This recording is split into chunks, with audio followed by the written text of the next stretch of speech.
My own sister Janice uttered the words that destroyed my world. She said I cheated our dying mother, Evelyn, and just like that, I was an outcast. But lies have a way of unraveling, especially when the truth is patiently waiting to be found. And her devastating secret?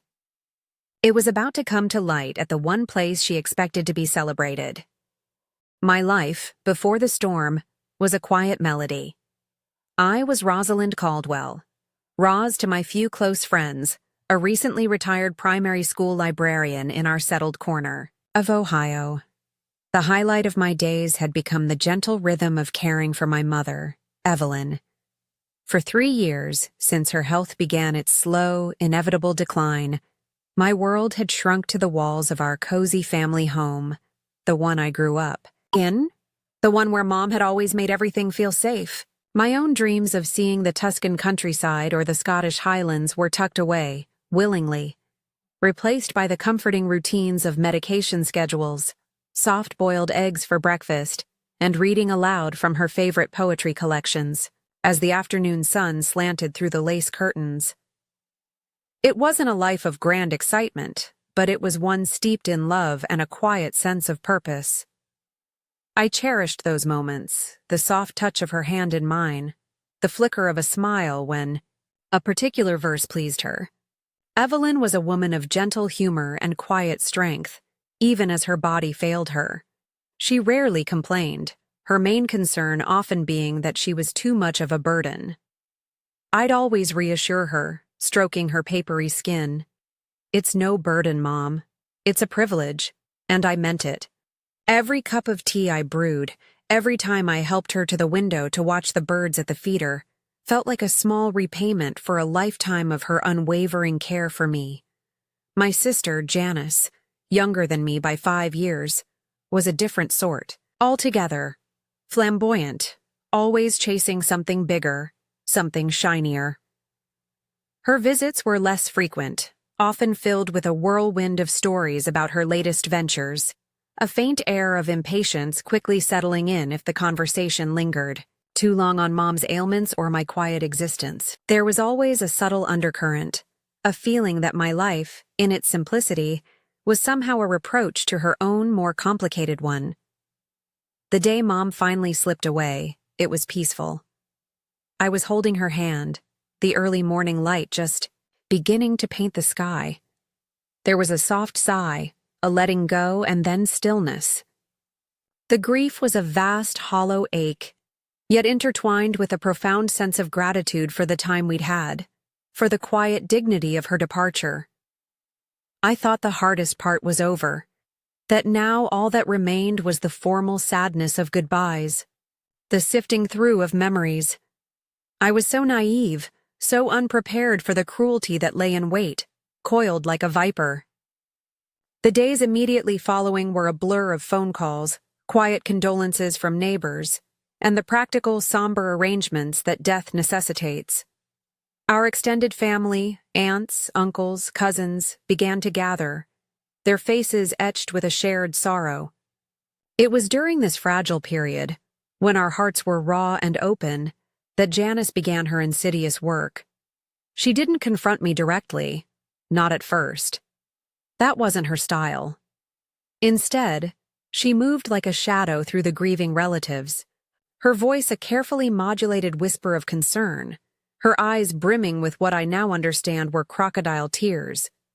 She'd pull Uncle Walter aside in the hallway, a hushed conversation by the kitchen door with Aunt Marion. I'd catch snippets, fragments of sentences. "So worried about Mother's finances. Roz had complete control. It just doesn't seem right." I didn't understand then, couldn't fathom the malice behind it. I simply thought she was struggling with her grief in her own dramatic way, perhaps feeling a touch of guilt for her absences. Then Aunt Marion approached me, her usual warm, gaze clouded with an unease that made my stomach clench. "Roz, dear," she began, her hand fluttering nervously at her throat. "Janice has been sharing some very distressing thoughts about you and Evelyn's final months. She said Janice was convinced I had been siphoning money from Mom's accounts, that I had somehow manipulated our frail, dying mother into changing her will to favor me, to leave me the house and the bulk of her modest savings. The words hung in the air, ugly and unbelievable. Manipulated? Siphoned. My own mother? The mother I had nursed and cherished? A cold wave of disbelief washed over me, so potent it almost buckled my knees.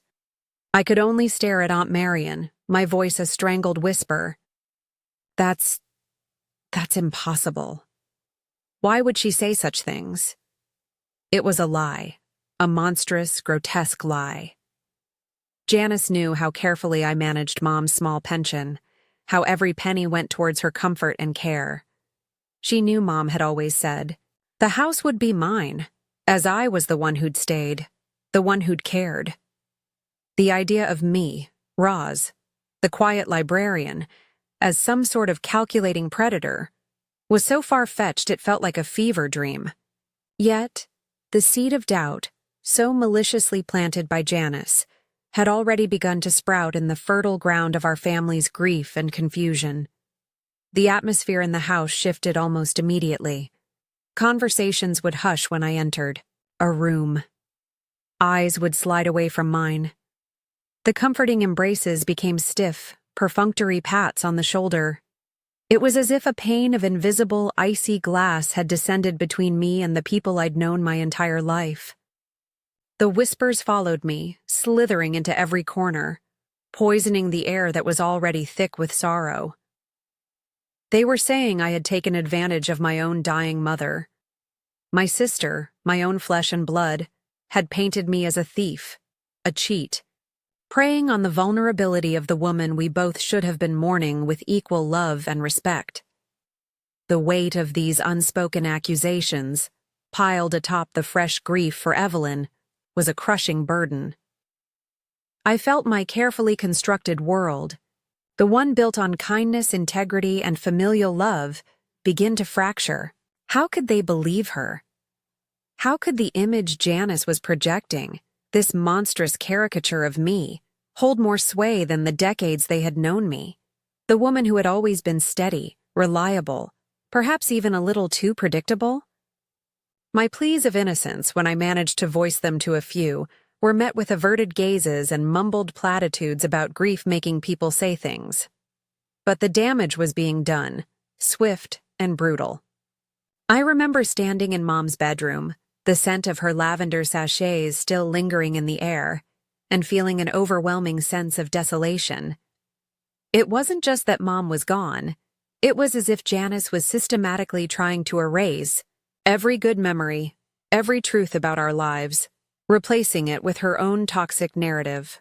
The betrayal cut deeper than I could have imagined, a cold, sharp blade twisting in my heart. This was not just an attack on my inheritance, whatever that might be. It was an assault on my character, on my very identity as a daughter and as a person. The foundation of my life felt like it was turning to quicksand beneath my feet. Each sympathetic yet distant look from a relative, each hushed whisper I wasn't meant to overhear, pulled me further down. The initial shock was morphing into a sickening dread, a premonition that this was only the beginning. Janice, with her venomous words, had set something in motion, something dark and destructive, and I was standing directly in its path, alone and utterly bewildered. The peace I had hoped to find in mourning my mother was stolen, replaced by a maelstrom of confusion, hurt, and a dawning, terrifying understanding of my sister's capacity for cruelty. My name, my reputation, the quiet dignity I had always cherished, felt like they were dissolving into nothing. The day of the will reading arrived cloaked in a tense, suffocating atmosphere. We gathered in Mr. Henderson's dusty law office, the air thick with unspoken accusations and the scent of old paper. I sat a little apart from the others, already feeling like an exhibit rather than a grieving daughter. Janice, on the other hand, was positioned centrally, flanked by Uncle Walter and Aunt Marion, her expression a carefully crafted mask of solemn sorrow that occasionally cracked to reveal a flicker of something harder, something almost triumphant. I tried to meet her eyes, to convey some silent plea for reason, for a retraction of her terrible lies. But she avoided my gaze, her attention fixed on the mahogany desk as if it held the secrets of the universe. Mr. Henderson, a kind, elderly man who had known our family for decades, cleared his throat, his gaze sweeping over us with a touch of sadness. He began to read Evelyn's last will and testament in his dry, formal tones. The preamble was standard, but then he reached the disposition of assets. My mother, in her clear, decisive way, had indeed left the family home, and the larger portion of her savings to me, Rosalind Caldwell. She had included a short handwritten addendum, which Mr. Henderson read with a slight emphasis. To my dear Roz, who has been my rock, my comfort, and my constant companion. This house is filled with her love, and it is my deepest wish that she continue to find peace within its walls. A choked sob escaped Janice. It was a performance, I knew it even then, but it was chillingly effective. I knew it, she cried, her voice rising dramatically. She got to Mother. She twisted her mind when she was weak, when she couldn't think for herself. This is proof. She turned to Uncle Walter, her eyes wide and pleading. You see? This is what I was afraid of. Poor Mother, manipulated on her deathbed. The room erupted. Or rather, Janice erupted, and the rest of the family, already primed by her earlier whispers, murmured in sympathetic agreement. Uncle Walter patted her shoulder, his expression grim. Aunt Marian looked at me with a mixture of pity and reproach, as if I were a fallen angel. My own voice, when I tried to speak, was drowned out. That's not true, I managed, the words feeling small and futile against the tide of their conviction. Mom and I talked about this years ago. She always said... But no one was listening. Janice was the wronged party now, the champion of our defenseless mother. The narrative she had so carefully constructed had found its dramatic climax, and I was cast as the villain, heartless and grasping. Mr. Henderson attempted to restore order, to explain the legality of the will, the soundness of Evelyn's mind when she'd made her wishes clear, but his words were lost in the emotional storm Janice had unleashed. She announced then and there her intention to contest the will, to fight for what was right, for what Mother truly would have wanted if she hadn't been unduly influenced. The weeks that followed were a blur of cold shoulders and outright hostility. The small private memorial service we held for Evelyn, intended for close family before a larger community gathering later, was an exercise in humiliation for me. I felt like a pariah. People I had known my whole life, people who had bounced me on their knee as a child, now looked through me, or at me with a disdain that stung more than any physical blow. Janice, meanwhile, played the part of the grieving, betrayed daughter to perfection, accepting condolences with a tragic air, her every sigh a testament to her supposed suffering and my alleged perfidy. The whispers that had started in the house now spread like wildfire through our small town. Did you hear about Rosalind Caldwell? Took advantage of her poor mother, they say. Always the quiet ones, aren't they? My reputation, once as solid and comforting as the old oak tree in our front yard, was shredded. The librarian who always had a kind word, the daughter who had devotedly cared for her ailing mother, that Rosalind ceased to exist in the eyes of many. In her place was a cunning manipulator, a greedy opportunist. The injustice of it was a physical ache, a constant pressure in my chest. I tried to defend myself, to explain, but it was like shouting into a gale. Janice's story was more dramatic, more salacious, and it seemed more believable to a world that perhaps enjoys the fall of someone perceived as good. The legal battle over the will was short and brutal. Janice had lawyers who specialized in exactly this kind of emotional warfare. They painted a picture of me isolating Evelyn, controlling her access to others, subtly turning her against the rest of the family. My quiet nature, my devotion, were twisted into evidence of my manipulative tactics. Without the funds to mount an equally aggressive defense, and with the family almost unanimously siding with Janice, the outcome was almost preordained. The will was overturned on the grounds of potential undue influence, the court swayed by Janice's tearful testimony and the corroborating, if misguided, statements from relatives who had only heard her side of the story. The house, Mom's house, my home, was awarded to Janice.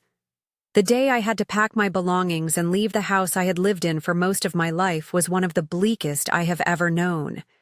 Every knick-knack, every framed photograph, every worn book felt like a tiny piece of my heart being torn away. Janice was there, ostensibly to help, but really, I felt, to gloat, to oversee my exile. Her presence was a constant, silent accusation. She moved through the rooms with an air of ownership, already discussing paint colors and new furniture.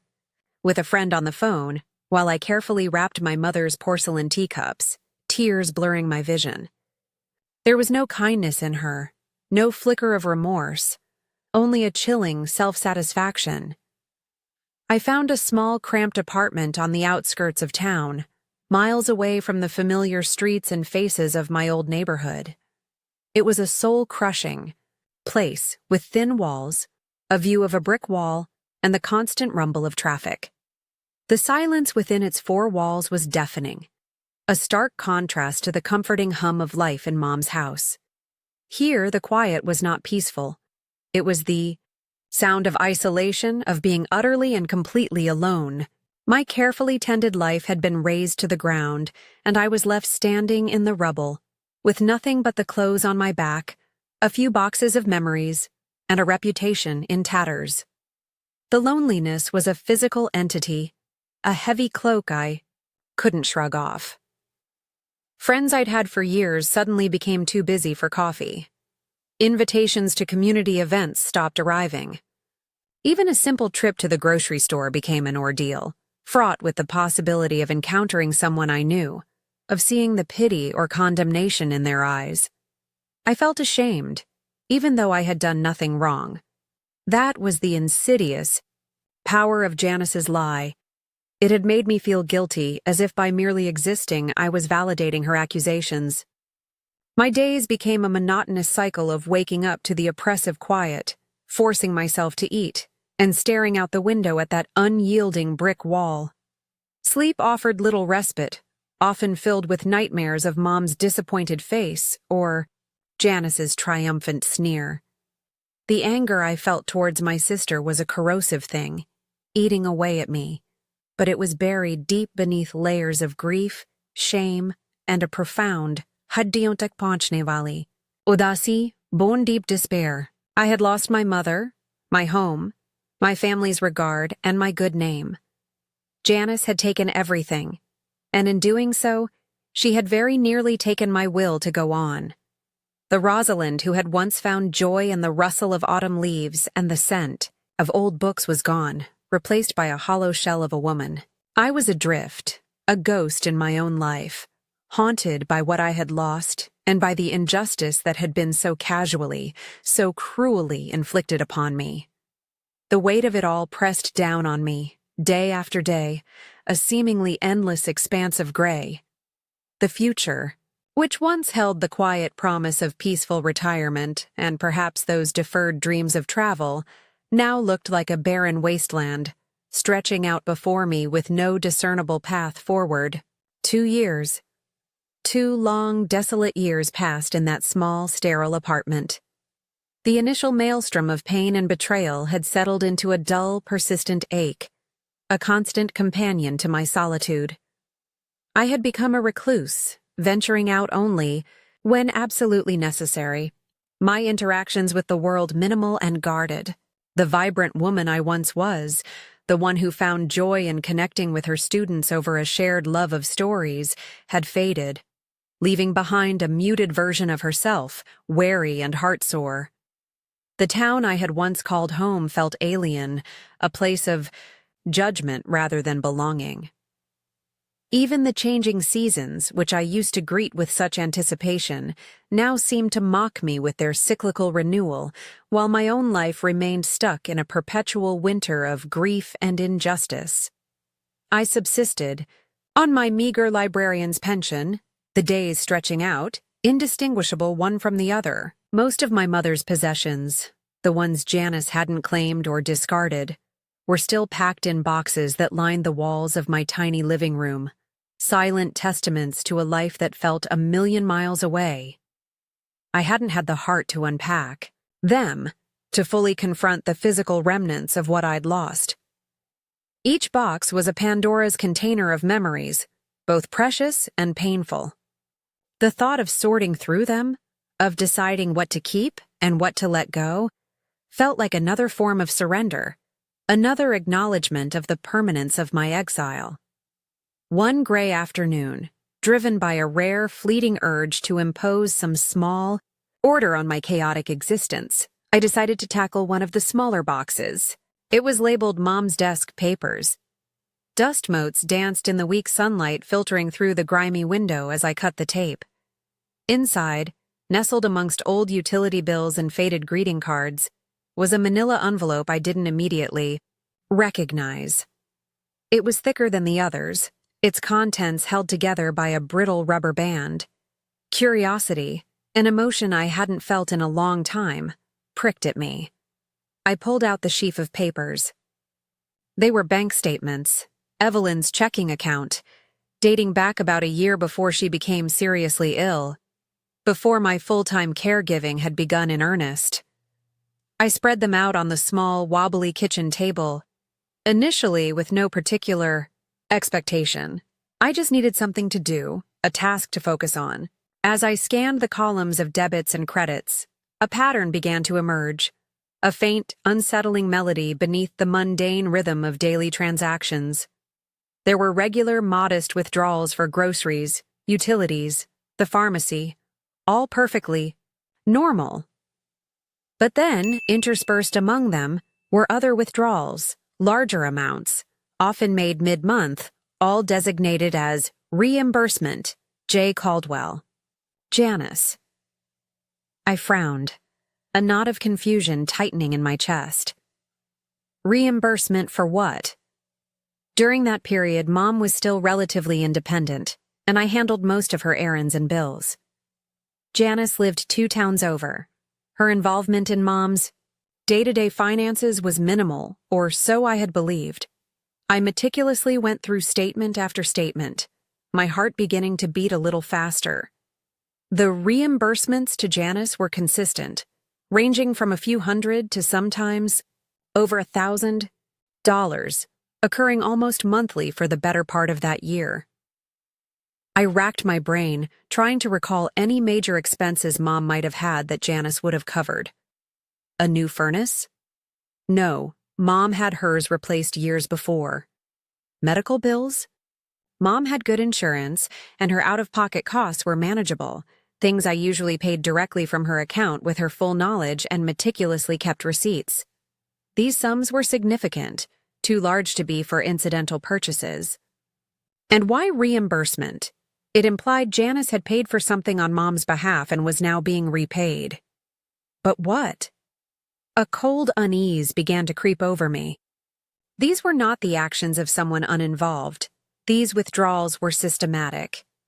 I remembered Janice's occasional visits during that time, often when I was at my part-time library job or running errands. She'd call Mom, say she was just popping by to check in. Had these visits been more than just social calls? Had she been bringing Mom to the bank?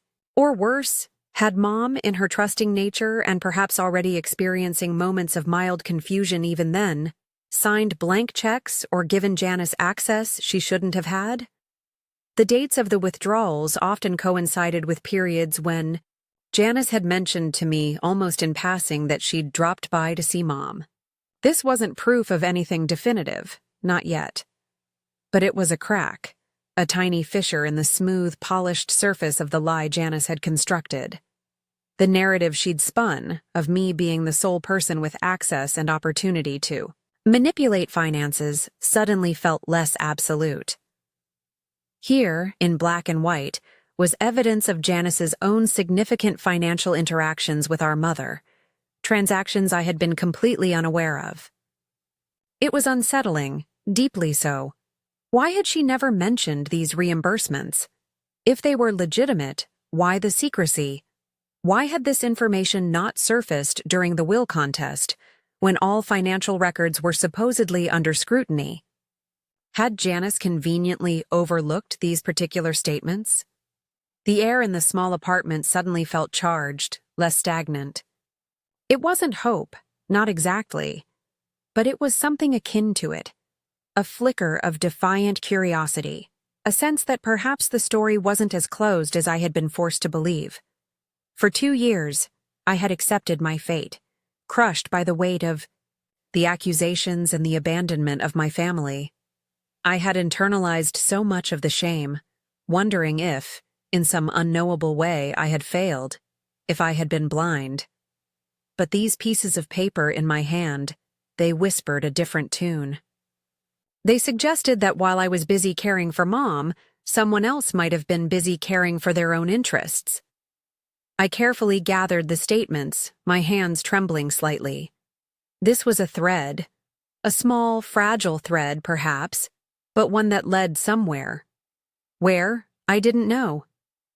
But for the first time since Evelyn's death, a spark of the old Roz, the methodical librarian who loved to solve puzzles and find order in chaos, flickered within me.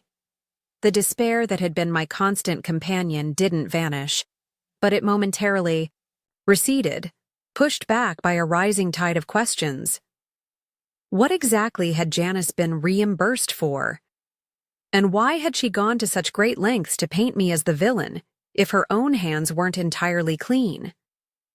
The discovery didn't bring joy, but a grim sort of focus.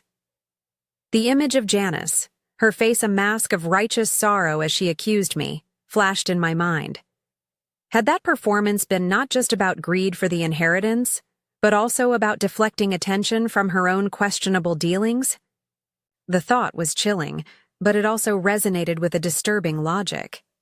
It would explain the ferocity of her attack, the calculated cruelty of her campaign to discredit me. If she had something to hide, destroying my credibility would be paramount. I sat there for a long time, the bank statement spread before me like a cryptic map. The brick wall outside my window no longer seemed quite so oppressive. It was still a barrier, but now, perhaps, there was a way to start chipping away at it, one small, unsettling financial transaction at a time. The silence in the apartment was no longer just the sound of loneliness. It was now imbued with the faint, insistent whisper of secrets waiting to be unearthed. A long-forgotten sense of agency began to stir. I didn't know what I would do next, or if this discovery would lead anywhere. But one thing was certain. I was no longer content to simply exist in the shadow of Janice's lies. I needed to understand. The discovery of those bank statements didn't magically transform my life overnight. The oppressive weight of my situation, the isolation, the tarnished reputation, those remained. But now there was a subtle shift within me, a restless energy that hadn't been there before. For weeks, I pored over those old papers, cross-referencing, dates with my own faded pocket diaries from that time, trying to reconstruct the timeline of Janice's visits and her mysterious reimbursements. It was like assembling a puzzle with half the pieces missing, frustrating and often leading to dead ends. But the act of investigation itself was a lifeline, pulling me out of the deepest trenches of despair. I started to feel less like a passive victim and more like someone actively seeking, even if I didn't yet know what I was seeking. The months turned into another year. The 3rd anniversary of Mom's passing came and went, marked by a solitary visit to her grave, a single white rose clutched in my hand. Janice, I heard through the sparse family grapevine, mostly filtered through my cousin Lydia, one of the few who hadn't entirely cut me off, was thriving. She had redecorated Mom's house, our house, in her own modern, somewhat sterile style, erasing the warm, lived-in comfort Evelyn had cultivated. She hosted parties, joined new social clubs, and generally projected an image of a woman content and prosperous, a daughter who had done right by her mother's memory by protecting her estate. The irony was a bitter pill I swallowed daily. Then, one late spring afternoon, Lydia called. Her voice was hesitant, tinged with an awkwardness that always accompanied our rare conversations. "Roz," she began, "I don't know if you've heard, or if you even care to, but Janice is... well, she's planning something." I waited, a familiar knot of apprehension tightening in my stomach. What now? What new way had Janice devised to rub salt in my wounds? "She's organizing a big memorial service for Aunt Evelyn," Lydia continued. "It's for the 5th anniversary of her passing. A proper headstone dedication, a reception at the community hall, the whole 9 yards. She's inviting everyone, the whole town practically." A cold wave washed over me. 5 years.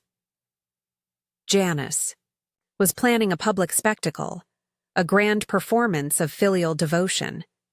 The hypocrisy of it was staggering. After everything she had done, after how she had twisted our mother's memory and destroyed my life to get her hands on that house, and money, she was now going to stand before the community and play the part of the grieving, dutiful daughter? It was obscene. I felt a surge of something hot and fierce, an emotion I hadn't allowed myself to feel with such intensity for a long time. Pure, unadulterated rage. "And that's not all," Lydia added, her voice dropping. "I heard she's putting the house on the market right after the memorial. She told Aunt Marion she needs a fresh start, wants to move to Florida, closer to the sun." That was it. That was the unbearable straw, the final callous act of erasure. Not only was she going to stage this charade, this monument to her own duplicity, but she was also going to sell our family home, the repository of all our childhood memories, the place where Evelyn had breathed her last, and use the proceeds to fund her sun-drenched new life. My mother's legacy, her final wishes, all of it was just a stepping stone for Janice's ambitions. Something inside me snapped. It wasn't a loud, dramatic break, but a quiet, definitive shift. The years of passive suffering, of allowing myself to be silenced and shamed, fell away. In their place rose a cold, hard resolve. She wasn't just going to erase me.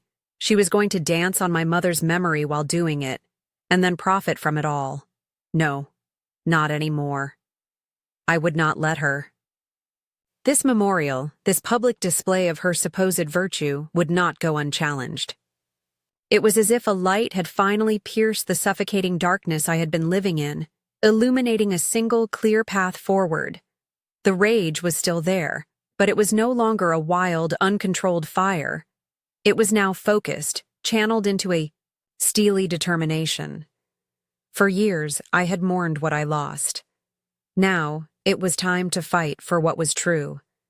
The thought of confronting Janice, of exposing her in front of everyone she sought to impress, was terrifying.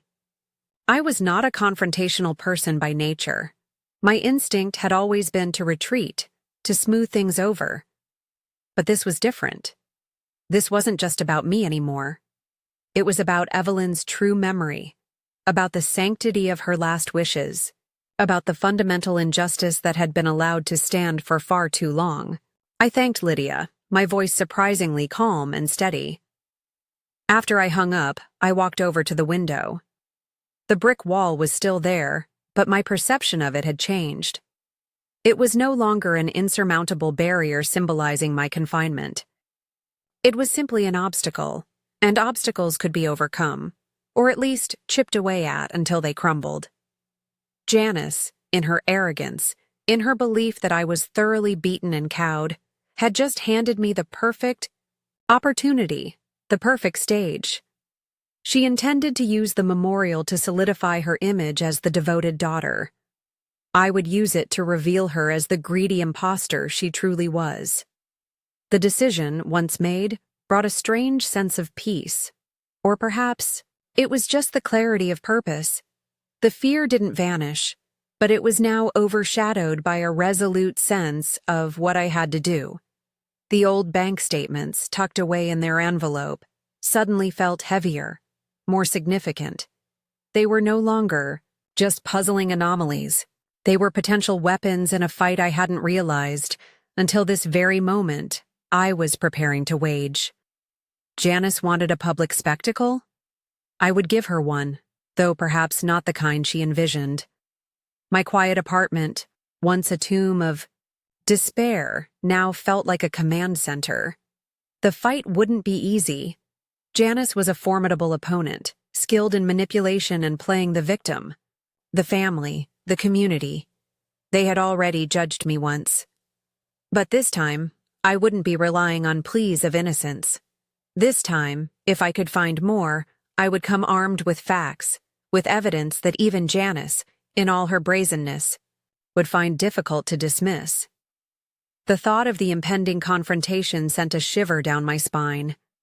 But beneath it, a stronger, more resilient core was hardening. Janice had pushed me too far.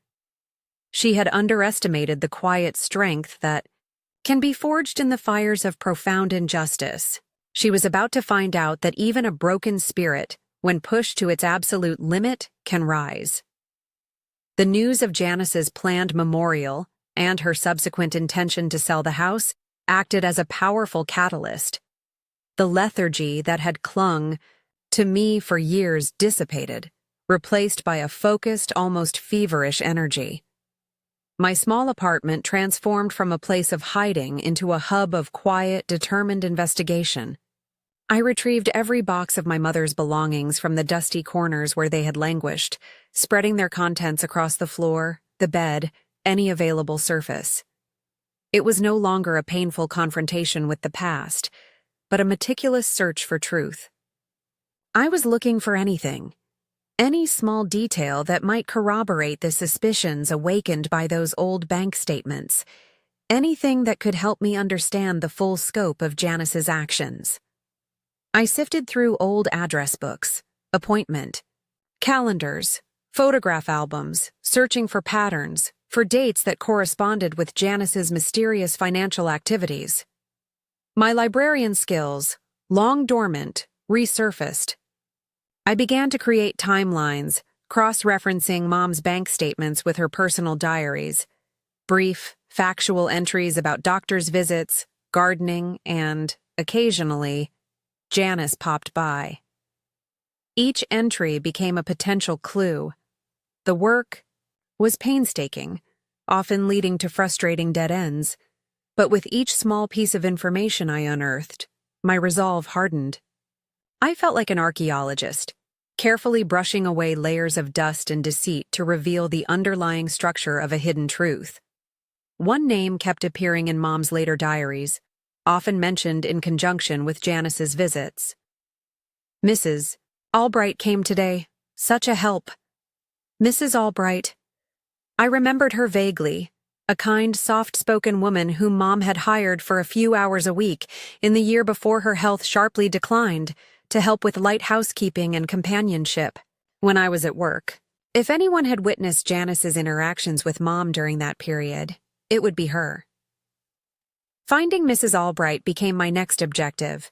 It took some effort. She had moved since caring for Mom. But eventually, through an old church directory, I tracked down a current phone number. Making that call was one of the hardest things I'd done in a long time. My hand trembled as I dialed, my heart pounding against my ribs. What if she refused to speak to me? What if she too believed Janice's lies? When she answered, her voice was as gentle as I remembered. I introduced myself, my voice betraying none of the turmoil I felt inside. Mrs. Albright, I said. I'm Rosalind Caldwell, Evelyn's daughter. I was hoping I could talk to you about the time you spent caring for my mother. There was a pause, a subtle shift in the warmth of her tone. Oh, Rosalind. Yes, I remember Evelyn fondly. Such a dear lady. But there was a new hesitancy there, a carefulness. I pressed on gently, explaining that I was trying to piece together some details from that time. Initially, Mrs. Albright was guarded, her answers brief and non-committal. She spoke of Mom's kindness, her love for her garden, but when I tried to steer the conversation towards Janice's visits or Mom's finances, she clammed up.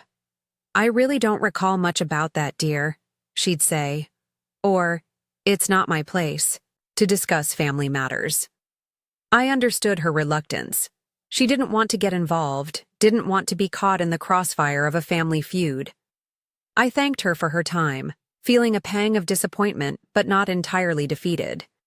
I decided to try a different approach. A few days later, I wrote her a letter.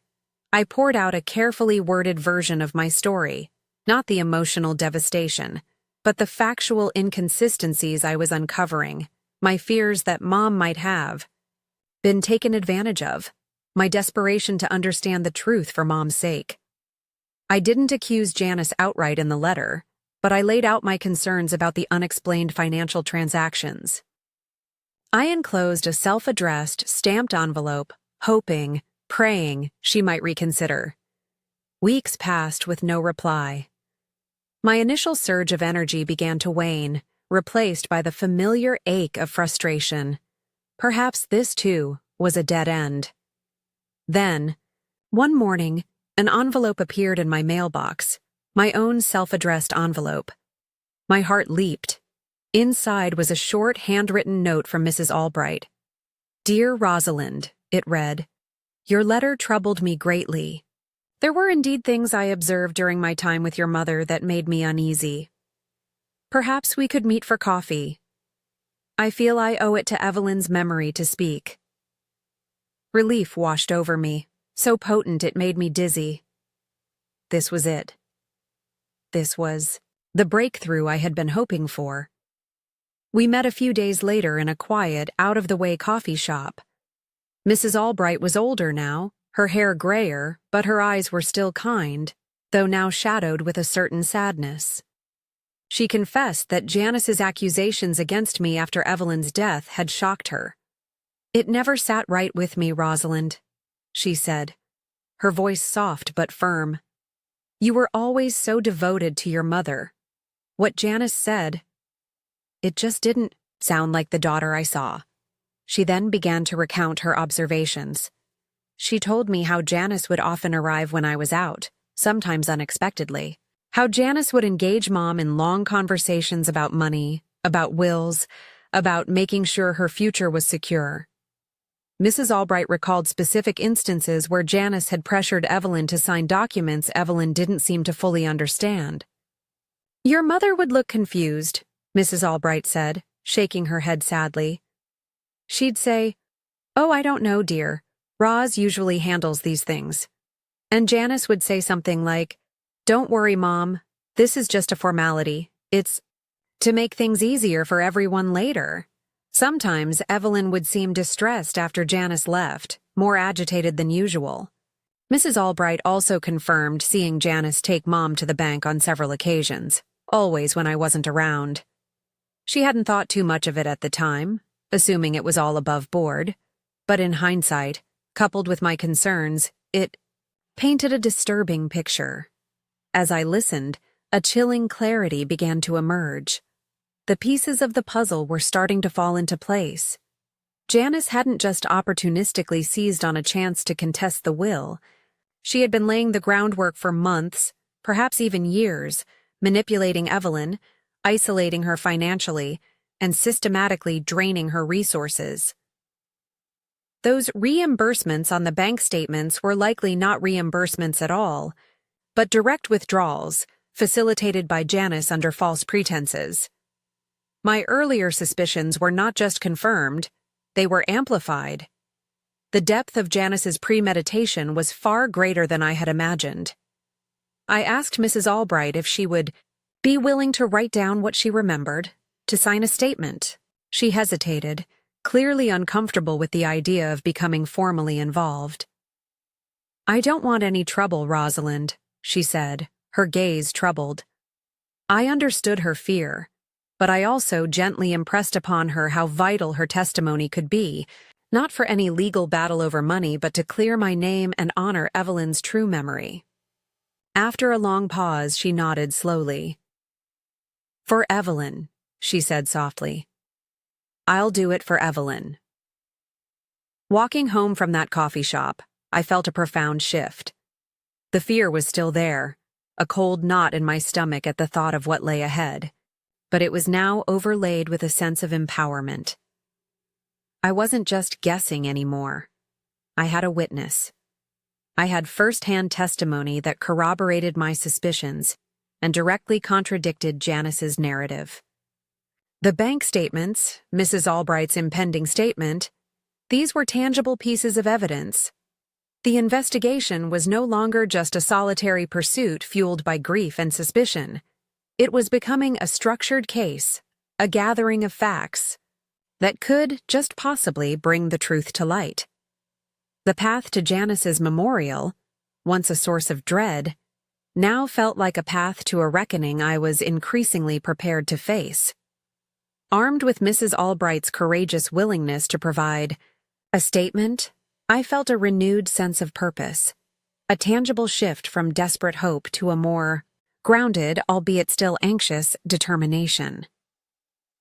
The next few weeks were spent meticulously compiling every piece of information I had. I created a detailed timeline, aligning the bank statements showing Janice's withdrawals with the dates Mrs.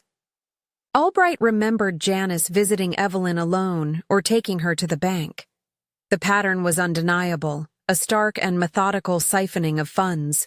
Each entry, each recalled conversation, was another nail in the coffin of Janice's fabricated innocence. But the most significant discovery, the one that truly unmasked the depth of Janice's betrayal, was yet to come. It happened late one evening, as I was going through yet another box of Evelyn's papers, this one containing old correspondence, sympathy cards from when my father passed years ago, and miscellaneous documents, tucked inside a thick, outdated address book. I found a folded, unstamped envelope addressed in Mom's familiar, slightly shaky handwriting to Mr. Henderson, our family lawyer. My breath caught. It was sealed. Why had it never been mailed? With trembling fingers, I carefully steamed it open, my heart pounding a frantic rhythm against my ribs. Inside was a single sheet of notepaper, dated just a month before Mom's death. As I read Evelyn's words, a cold dread mixed with a surge of vindication washed over me. "Dear Mr. Henderson," she had written, "I am writing to you with some concern. My daughter Janice has been showing a sudden, intense interest in my financial affairs. She visits frequently and often brings documents for me to sign, saying they are for my own good, to simplify things. I am not always sure what I am signing, and frankly, it makes me uneasy. She speaks often of my will, and while I love both my daughters, I want to reaffirm that my wishes regarding Rosalind inheriting the house remain unchanged. Roz has been my constant support, and this is my way of ensuring her security. I am worried. Janice might try to cause trouble. Please keep this letter on file." I read it again, and then a third time, the words blurring through a film of tears. This was it. This was Mom's voice, clear and unequivocal, reaching out from beyond the grave. Her fears, her unease, her reaffirmation of her wishes for me, all laid bare. Janice hadn't just manipulated a frail old woman. She had actively gone against her mother's clearly expressed concerns and anxieties. This letter was irrefutable proof of Evelyn's state of mind shortly before her death, and a damning indictment of Janice's subsequent claims that Mom had been easily swayed or mentally incompetent when it came to me. The fact that it was never mailed was a poignant mystery. Perhaps Mom had intended to give it to Mr. Henderson personally, or perhaps her health had declined too rapidly. Regardless, its existence was a bombshell. But the true aha moment, the one that connected all the disparate threads of Janice's avarice, came from an entirely unexpected source. While sorting through a pile of what I thought was junk mail that had been bundled with Mom's papers, I found several official-looking unopened envelopes addressed to Janice, but mistakenly delivered to or left at Mom's house around the time of her passing. They were from a collection agency and a casino loyalty program from a neighboring state, both indicating significant outstanding debts. The dates on the collection notices aligned almost perfectly with the period Janice had been most aggressively reimbursing herself from Evelyn's accounts. The full, ugly picture snapped into focus with sickening clarity. It wasn't just about securing the inheritance, it was about desperation. Janice was drowning in gambling debts. She had been systematically draining Evelyn's accounts to cover her losses to keep her creditors at bay. And when she discovered that Evelyn, despite her efforts, had still intended to leave the bulk of the estate to me, she had panicked. The accusations of undue influence against me were not just a greedy ploy to get more. They were a calculated, desperate act of self-preservation. She needed to discredit me, to invalidate the will, to gain control of the estate, not just for comfort, but to save herself from financial ruin. My ruin was simply collateral damage in her larger scheme. A wave of nausea roiled in my stomach. The cold, calculating nature of her betrayal was breathtaking. She hadn't just seen an opportunity. She had orchestrated a deception from start to finish, preying on our mother's vulnerability and my grief, all to cover her own reckless behavior. The sister I thought I knew, even with her flaws, had been capable of a level of duplicity I could never have imagined. The woman who would soon stand before our community, mourning so publicly, was a con artist, a thief who had robbed her own mother and sister. The shock of this revelation was profound, but it was quickly followed by a chilling sense of clarity. I finally understood the why. It wasn't just simple greed, which was bad enough. It was the frantic scrabbling of a desperate debtor. This knowledge didn't lessen the pain of her betrayal, but it solidified my resolve. She had to be exposed, not just for what she did to me, but for what she did to Evelyn, for the lies she built upon our mother's memory. I carefully gathered all the evidence, the bank statements showing Janice's withdrawals, Mrs. Albright's notarized statement detailing Janice's pressure on Evelyn, Evelyn's own unsent letter to her lawyer, and copies of the collection, notices addressed to Janice. Each document was a piece of the truth, a truth Janice had fought so hard to bury. Holding them in my hands, I felt a grim sort of power. These were not just papers. They were the keys to unlocking 5 years of lies. The upcoming memorial service loomed larger now, no longer just a date on the calendar, but a definitive endpoint to my years of silence. The fear of confrontation was still present, a knot of anxiety in my gut, but it was now tempered by the undeniable weight of the evidence I possessed. I wasn't going to that service as a victim seeking pity. I was going as a witness, armed with the truth. Janice had built her castle of lies on a foundation of deceit and manipulation. I was about to show everyone the rotten core beneath the polished facade. Her performance was about to have an unexpected, and for her, devastating, encore. With the full, ugly truth of Janice's motives and actions laid bare, a cold, clear purpose settled over me.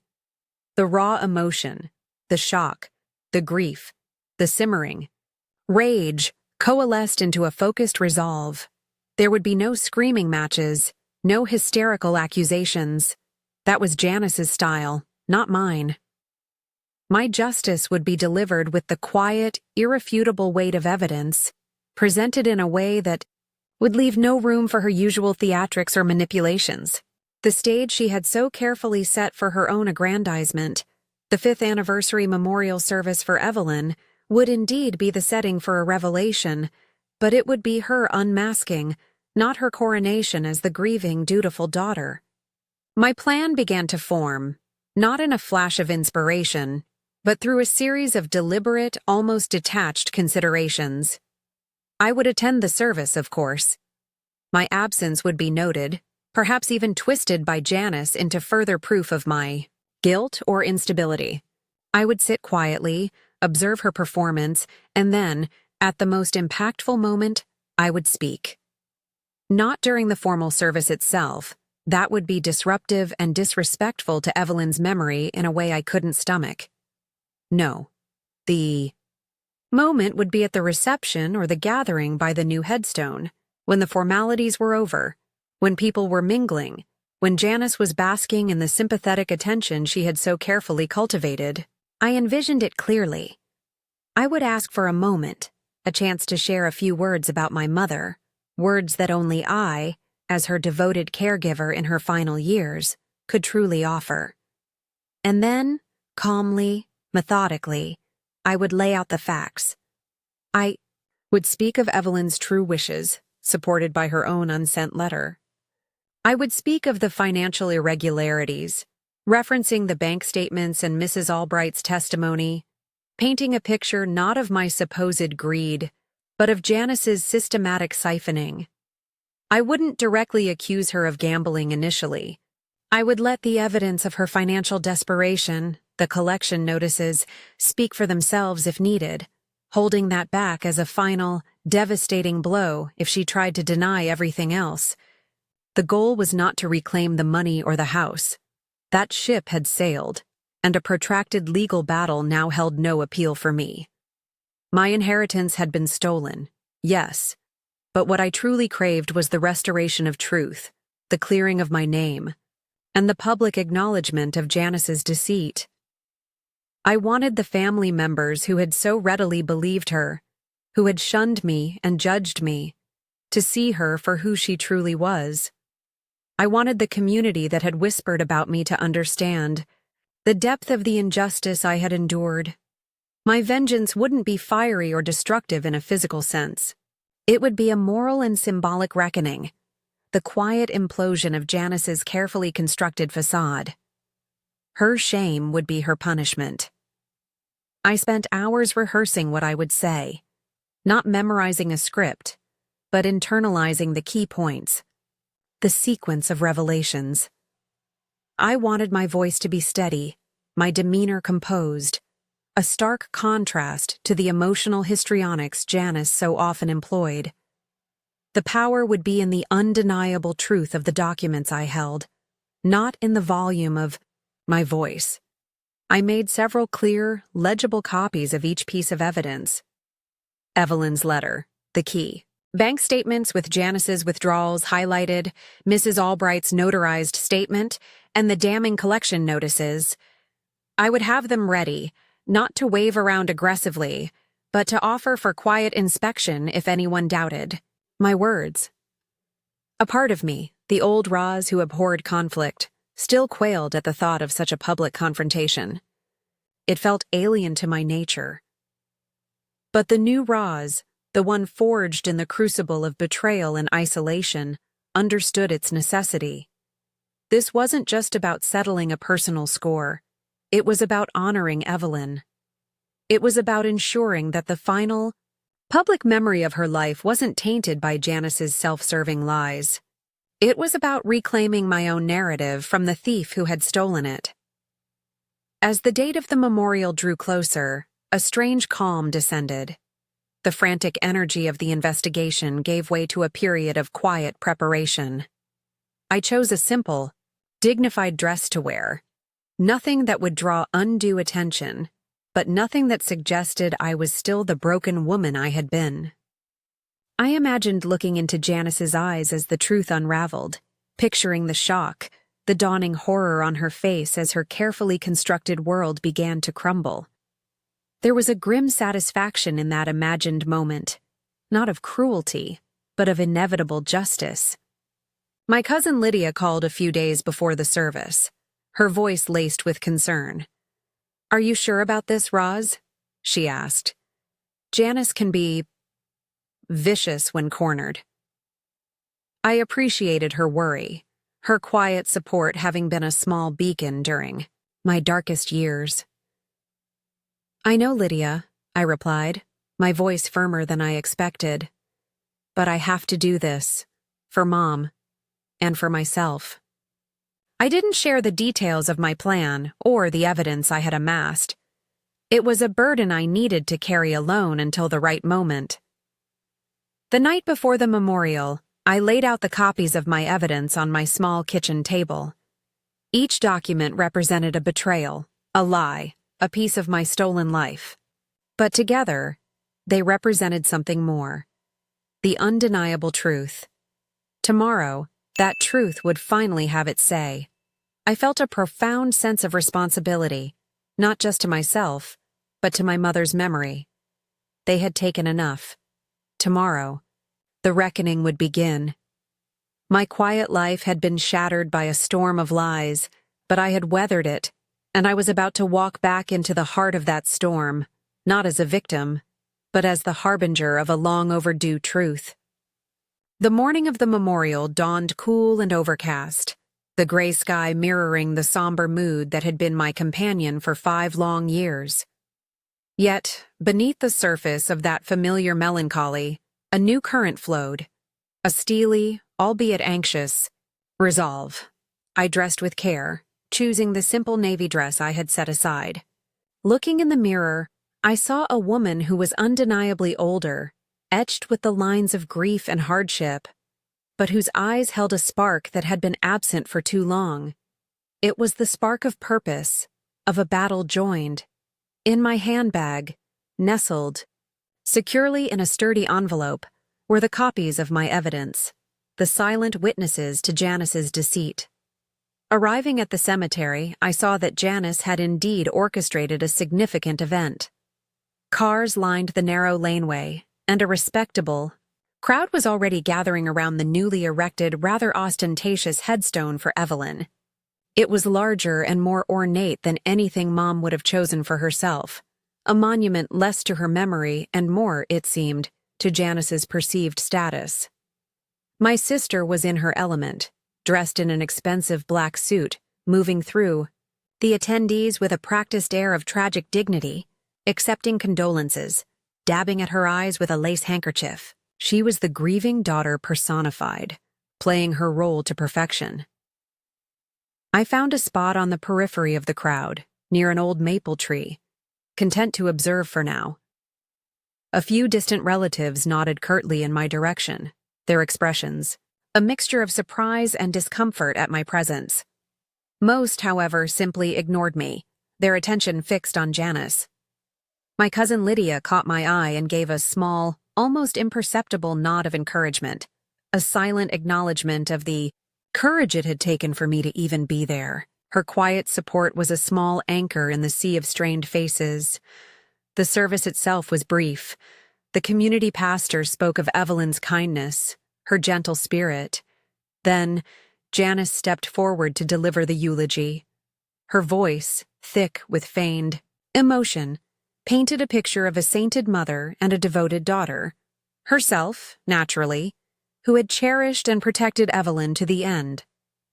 She spoke of the difficult times, the burdens of care, subtly implying her own selfless sacrifices. Listening to her weave this tapestry of lies, knowing what I knew, was nauseating. My hand tightened on my purse, the presence of the envelope, within a grounding reassurance. Each false word she uttered only strengthened my resolve. She was digging her own grave, metaphorically speaking, with every hypocritical syllable. I scanned the faces in the crowd as Janice spoke. Uncle Walter and Aunt Marion were there, their expressions appropriately somber, their gazes fixed on Janice with sympathetic approval. I saw neighbors who had once been friends, people who had known me since I was a child, now looking at Janice with admiration for her supposed strength and devotion. The injustice of it all was a fresh stab, but it no longer had the power to cripple me. Soon they would hear a different story. As Janice concluded her eulogy with a tearful flourish, a wave of polite applause and murmurs of sympathy rippled through the crowd. People began to move towards the reception area set up near the community hall, a short walk from the gravesite. This was it. The moment was approaching. My heart began to pound a frantic rhythm against my ribs, a mixture of dread and adrenaline surging through me. Could I go through with it? Could I find the words, the composure, to deliver the truth in the face of so many who had already condemned me? I took a deep breath, remembering Evelyn's quiet strength, her unwavering honesty. I thought of Mrs. Albright's courage, of Lydia's silent support. I clutched the envelope in my purse as if it were a talisman. This wasn't just for me, it was for Mom. As people began to drift away from the gravesite, some stopping to offer Janice further condolences, I saw my opening. Janice was standing near the new headstone, accepting a hug from Aunt Marian, a small, self-satisfied smile playing on her lips as she thought no one was looking. It was that fleeting glimpse of her true, smug self that solidified my nerve. Moan. Legs felt like lead as I began to walk towards her, towards the assembled family and community members. Each step was a battle against the ingrained instinct to retreat, to avoid confrontation. I could feel eyes turning towards me, a ripple of surprise, perhaps even alarm passing through the small clusters of people. Janice hadn't spotted me yet. She was still basking in the glow of her performance. The air crackled with unspoken questions, with the tension of 5 years of unanswered accusations. The gauntlet was laid down, and I was about to walk it, armed, with nothing but the truth and the courage of my convictions. The silence before the storm was about to break. As I approached the group clustered around Janice by the new headstone, a hush began to fall. Conversations dwindled, heads turned. Janice, sensing the shift in atmosphere, finally looked up, her eyes widening slightly as she saw me. For a fleeting second, a flicker of something, surprise, annoyance, crossed her face before her mask of solemn grief snapped back into place. She probably assumed I was there to offer some sort of belated, awkward condolence, to perhaps even try and mend fences now that she was so firmly in control. She underestimated me, as she always had. I stopped a respectful few feet away, my gaze calm and direct, meeting hers. The envelope in my purse felt like a solid weight, a source of strength. "Janice," I began, my voice clearer and steadier than I had dared to hope. That was a moving eulogy. A slight, almost condescending smile touched her lips. "Thank you, Rosalind," she said, her tone implying that my presence, my acknowledgement, was magnanimously accepted. Aunt Marian and Uncle Walter looked on, their expressions a mixture of curiosity and faint disapproval at my interruption of their private commiserations with Janice. "Before everyone departs for the reception," I continued, my voice carrying, in the sudden quiet, "I too would like to say a few words about my mother, Evelyn, and about the truth of her final wishes, a truth that has been buried for far too long." A murmur went through the small crowd. Janice's smile faltered, replaced by a frown of irritation. "Rosalind," she said, her voice taking on a warning edge, "this really isn't the time or the place." "On the contrary, Janice," I replied, my gaze unwavering. "I can think of no better time and no better place than here, at Mom's final resting place, surrounded by those who knew her, to speak the truth in her memory." I took a slow breath, then began. I didn't raise my voice. I didn't resort to accusations or emotional outbursts. I simply stated the facts, one by one, my tone measured and deliberate. "For 5 years," I said, my eyes sweeping over the assembled faces, "many of you have believed a certain narrative about my mother's final months and her will.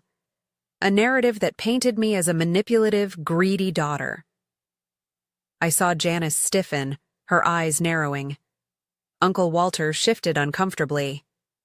"The truth," I continued, "is that our mother, Evelyn, was deeply, concerned about attempts to influence her, not by me, but by my sister Janice. I reached into my purse and slowly withdrew the copies of Evelyn's unsent letter to Mr. Henderson. This is a letter Mom wrote to her lawyer just a month before she passed. In it, she expresses her unease about Janice's sudden intense interest in her finances and her attempts to get her to sign documents. She reaffirms her wish for me to inherit the house as her caregiver and constant companion. I held up one copy, then gently placed it on a nearby stone bench. A gasp went through the crowd. Janice's face had gone pale. That's a lie. She's forged that," Janice stammered, her voice shrill. "Is it, Janice?" I asked quietly. "Or is it perhaps inconvenient for the story you've told everyone?" I then produced the copies of Mrs. Albright's notarized statement. This is a statement from Mrs. Albright, Mom's part-time caregiver. She details how Janice often visited when I was out, pressuring Mom about money, about her will, taking her to the bank. Mrs. Albright witnessed Mom's distress and confusion after these visits. I placed this document next to the first. The silence was now absolute, heavy, and charged. Every eye was fixed on me, then on Janice, whose composure was rapidly crumbling. "And then there are the finances," I said, my voice still calm, though my heart was hammering.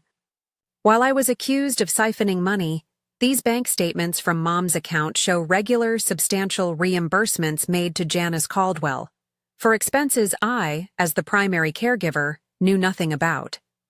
I laid down a few key statements, the withdrawals clearly highlighted. Withdrawals that often coincided with Mrs. Albright's accounts of Janice taking Mom to the bank. Janice looked trapped, her eyes darting around as if seeking an escape. "This is ridiculous. She's twisting things.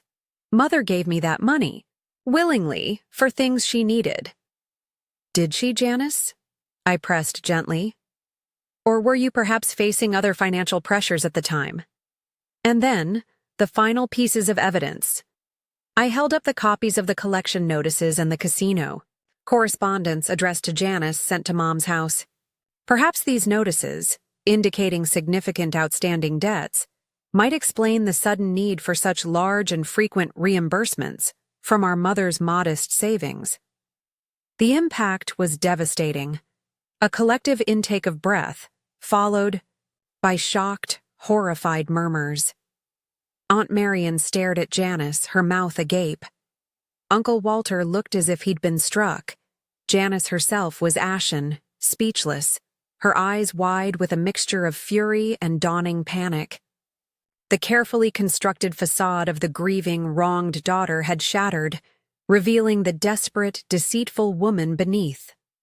She opened her mouth, then closed it again, no doubt realizing that any further denial in the face of such specific, documented evidence would only make her look more guilty. I had said my piece. I hadn't shouted. I hadn't accused her of gambling directly, though the implication was clear. I had simply laid out the truth, brick by brick, until the edifice of her lies collapsed. I stood there, holding the gaze of the stunned onlookers, a profound sense of quiet vindication washing over me. The weight of 5 years of injustice, of shame and silence, lifted from my shoulders. I had spoken for Evelyn. I had spoken for myself. The truth, however painful, was finally out. The rest was up to them. The silence that followed my revelations was profound, a thick, stunned stillness that seemed to absorb all sound from the cemetery. It stretched for what felt like an eternity, broken only by the distant rustle of leaves in the maple tree. Then, like a dam bursting, the murmurs began. Low, shocked whispers rippling through the crowd. Eyes darted from my face to the documents I had laid out, and then, with a dawning, horrified understanding, to Janice. Her carefully constructed world was visibly crumbling around her, the admiration and sympathy she had courted now curdling into disbelief and contempt. Aunt Marion was the first to break the spell. She turned slowly towards Janice, her face a mask of bewildered pain. "Janice," she whispered, her voice trembling. Is any of this true?" Janice, who had been frozen, ashen-faced, seemed to shrink under her aunt's gaze. She opened, her mouth, perhaps to offer another denial, another manipulative twist, but no words came. Her eyes, usually so full of calculated expression, were wide and blank, reflecting only the utter devastation of her exposure. She looked like a cornered animal. All pretense stripped away, leaving only raw, panicked guilt. Uncle Walter, a man usually so sure of himself, so quick to judge, simply stared, his ruddy complexion paling. He looked from Janice to me, then back to Janice, a deep frown etching itself between his brows. I could almost see the gears turning. In his mind, replaying Janice's tearful accusations from 5 years ago, now viewed through the damning lens of the evidence I had presented. The certainty with which he had condemned me then was now clearly shaken, replaced by a look of profound, uncomfortable doubt, and perhaps the first stirrings of shame. Other family members, cousins and distant relatives who had readily accepted Janice's narrative now avoided my gaze, their faces flushed. I saw looks of mortification, of dawning realization. The whispers grew louder, no longer sympathetic murmurs for Janice, but shocked exclamations, questions directed at no one in particular. Gambling debts? Her own mother? All this time. The pastor, who had officiated the service, looked deeply troubled, his gaze fixed on the documents on the stone bench as if they were unholy relics. Janice finally found her voice, though it was a ragged, desperate rasp. It's not what it looks like," she stammered, appealing to the rapidly diminishing well of sympathy. "Rosalind is twisting everything. She's always been jealous." But her words lacked conviction, her usual theatrical flair utterly deflated. The evidence was too specific, too damning. Her accusations against me now sounded hollow, like the last desperate cries of a charlatan whose tricks have been exposed. A few of the braver, or perhaps more conscience-stricken community members began to edge away from Janice, their expressions a mixture of disgust and pity. The circle that had surrounded her protectively just moments before was now dissolving, leaving her increasingly isolated. One elderly neighbor, Mrs. Henderson's bridge partner, who had been particularly cold to me over the years, caught my eye. Her face was etched with a deep, painful understanding. She gave a slow, almost imperceptible nod, a silent apology that spoke volumes. Then, Lydia, my quiet cousin, stepped forward. She walked over to the bench and picked up the copy of Evelyn's letter, reading it slowly. When she looked up, her eyes were filled with tears, but also with a quiet fury directed at Janice. "How could you, Janice?" she said, her voice low but carrying. "After everything Roz did for Aunt Evelyn? How could you be so cruel?" Janice flinched, as if struck. The first tentative apology came from Aunt Marian. She approached me hesitantly, her eyes red-rimmed. "Rosalind," she said, her voice thick with emotion. If what you've shown us is true, then we have done you a terrible wrong. I am so sorry." Her apology was hesitant, conditional, but it was a start. It was an acknowledgement, however belated, of the profound injustice I had suffered. I simply nodded, too emotionally drained to offer absolution, but perhaps, in time, a different kind of peace might be found. The carefully planned reception, at the community hall I suspected, would be a sparsely attended, deeply uncomfortable affair. Janice's grand day, her moment of public piety, had imploded spectacularly. She stood alone now, by the ostentatious headstone that was supposed to be her triumph, looking small and utterly defeated. The whispers would follow her now, not me. The shame, once my constant companion, had found its rightful owner. The truth, however long suppressed, had a power all its own, and its emergence was a force that reshaped everything in its path, leaving behind the wreckage of lies and the uncomfortable, undeniable clarity of what had truly transpired. The fallout was just beginning, but the immediate verdict was clear. The community, our family, finally saw. I didn't stay for the awkward, hushed aftermath at the cemetery, nor did I have any intention of attending the now tainted reception. My purpose had been served. As I walked away from the dispersing crowd, leaving Janice to face the dawning horror and recriminations of those she had deceived, a profound sense of lightness settled over me. It wasn't elation, not exactly. The scars of the past 5 years were too deep for simple joy. But it was a distinct, palpable unburdening, as if a physical weight I had carried for an eternity had finally been lifted from my shoulders. The air felt cleaner, the gray sky less oppressive. Reaching my small apartment, the one that had been my prison and then my war room, I felt a subtle shift in its atmosphere too. It no longer felt like a place of exile, but a sanctuary, a place where I had quietly, painstakingly, reclaimed my truth. I made myself a cup of tea, my hands surprisingly steady, and sat by the window. The brick wall outside, my old nemesis, seemed less imposing, almost mundane. I had looked at it for years, seeing only my own confinement. Now, I saw it simply as a wall, and I knew I wouldn't be looking at it for much longer. In the days and weeks that followed, the repercussions of my revelations rippled through our small community and the wider family circle. Lydia kept me discreetly informed. Janice, she said, had become a virtual pariah. The planned sale of the house was immediately put on hold, mired in the fresh scandal and the unspoken, now glaringly obvious questions about its rightful ownership. Even if the legal battle was long past, her carefully cultivated social standing evaporated overnight. Friends distanced themselves. Invitations dried up. The whispers that had once haunted me now clung to her, relentless and unforgiving. There were more apologies, some awkward and fumbled over the phone, others in hesitant, heartfelt letters. Uncle Walter wrote a long, rambling missive, full of remorse and self-reproach for his gullibility and harsh judgment. He didn't ask for forgiveness, which I appreciated, but he expressed a deep desire for me to know his shame. I read these communications with a sense of detached validation.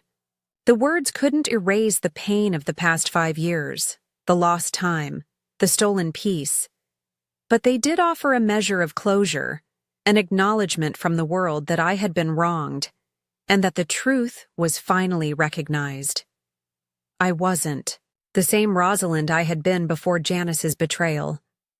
That quiet, somewhat naive woman who believed in the inherent goodness of family, who recoiled from conflict, was gone. In her place stood someone else, someone forged in the fires of injustice and isolation. I was stronger, certainly. I had discovered a resilience within myself I never knew I possessed, a capacity to fight for what mattered, even when the odds seemed insurmountable. I was warier too, less quick to trust, more attuned to the subtle currents of human behavior, the masks people wear. But this wariness wasn't bitterness. It was a hard-won wisdom. The most significant change was internal. The shame that had been my constant companion for so long had vanished, replaced by a quiet but unshakable sense of self-respect. I had faced my accuser, armed not with anger, but with truth. And I had prevailed, not in a court of law, but in the court of public and private conscience. I had reclaimed my narrative, my voice. I no longer felt like a ghost in my own life. I felt solid, present, the author of my own next chapter. The desire for vengeance, which had flickered so briefly and intensely, had also faded, replaced by a kind of weary peace. Seeing Janice stripped of her deceptions, forced to confront the consequences of her actions, had been enough. Her public humiliation, her social ostracism, that was her burden to bear. My focus shifted from the past to the future, a future that suddenly seemed to hold possibilities again. I began to unpack the remaining boxes of Evelyn's things, not with sorrow, but with a gentle reverence. Each item now evoked not the pain of loss and betrayal, but the warmth of my mother's love, her quiet strength, her unwavering belief in me, so clearly expressed in that final, unsent letter. It felt like I was truly mourning her now, for the first time, without the suffocating weight of false accusations. The quiet librarian who had put her dreams on hold was stirring again. The thought of those Tuscan hills, the Scottish Highlands, no longer seemed like impossible fantasies. They felt like destinations I might actually reach.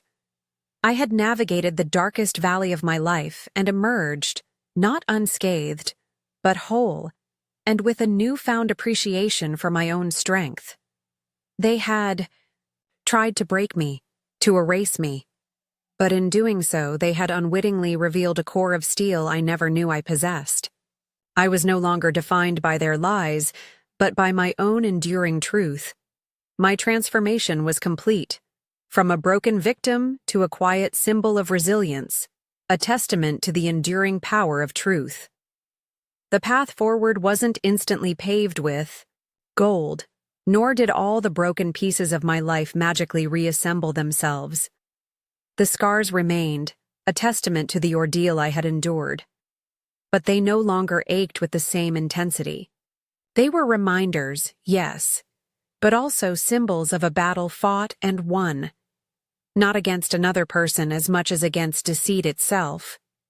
The peace I found was a quiet, internal landscape, cultivated with the same care I had once devoted to my mother's garden. It was a peace born of vindication, of reclaimed dignity.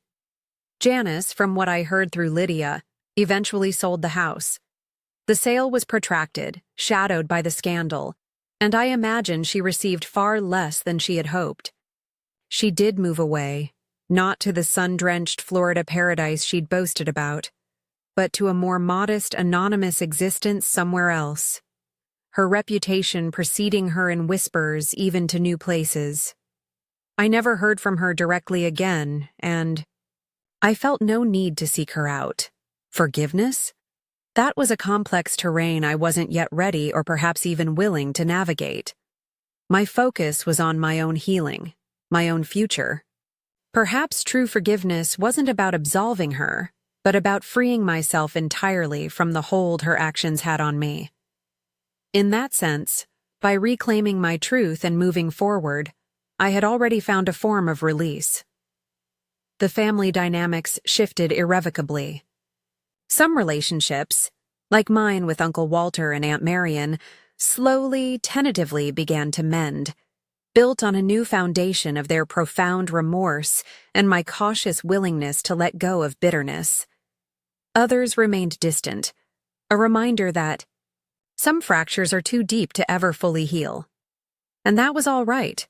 I had learned to be more discerning about who I allowed into my life, valuing genuine connection over superficial ties.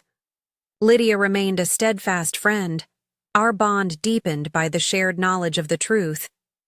I didn't pursue any further legal action against Janice. The moral victory, the public clearing of my name, and the exposure of her deceit had been my primary goal. The energy it would take to fight for the money or the house felt like it would only keep me tethered to the past, to her. I had my small pension, and with the lifting of the emotional burden, I found my needs were simple. What I craved was not material wealth, but experiences, the quiet joy of discovery, the simple pleasure of a life lived authentically.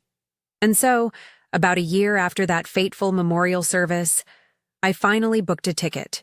Not to the grand capitals of Europe, not yet, but to a quiet coastal town in Maine I'd always read about. I rented a small cottage by the sea for a month, a place where the air was clean and the horizon vast. I walked along the shore, collected shells, read books without the shadow of anxiety looming over me. It was a gentle re-entry into the world, a rediscovery of the simple pleasures I had been denied for so long. One crisp autumn afternoon, sitting on a weathered wooden bench overlooking the Atlantic, the scent of salt and pine in the air, I felt a profound sense of contentment. It wasn't the boisterous happiness of my youth or the comfortable routine of my life before Evelyn's illness. It was something deeper, more resilient. It was the quiet satisfaction of a woman who had faced down her demons, who had walked through fire and emerged, not unscathed, but undeniably stronger and undeniably herself. My name, Rosalind Caldwell, was once again my own, unburdened by the stain of false accusations. It represented not the thieving daughter Janice had tried to create, but the quiet librarian who loved books and her mother, the woman who found the courage to speak truth to power, even when that power was cloaked in familial ties and deceit. The journey had been long and arduous, but the destination, this quiet place of self-acceptance and peace, was worth every painful step. I knew my story wasn't unique in its pain, that injustice takes many forms. But perhaps, I thought, sharing it might offer a sliver of hope to someone else facing their own darkness. A reminder that even when lies seem to triumph, the truth has an enduring power, and the human spirit, though it can be bent, is incredibly difficult to break. My life was my own again, and I intended to live it fully, with quiet dignity and an open heart, carrying Evelyn's true memory with me, not as a burden, but as a gentle guiding light. Life has a funny way of testing you, of showing you what you're truly made of. If you've ever faced a moment where the world seemed to turn against you because of a lie, know that you're not alone. And know that finding your own truth and daring to speak it can be the most powerful liberation of all. Thank you for listening to my story. If it resonated with you, perhaps you'd consider subscribing for more stories of resilience and truth. From what corner of the world are you listening today? I'd be curious to know. Take care.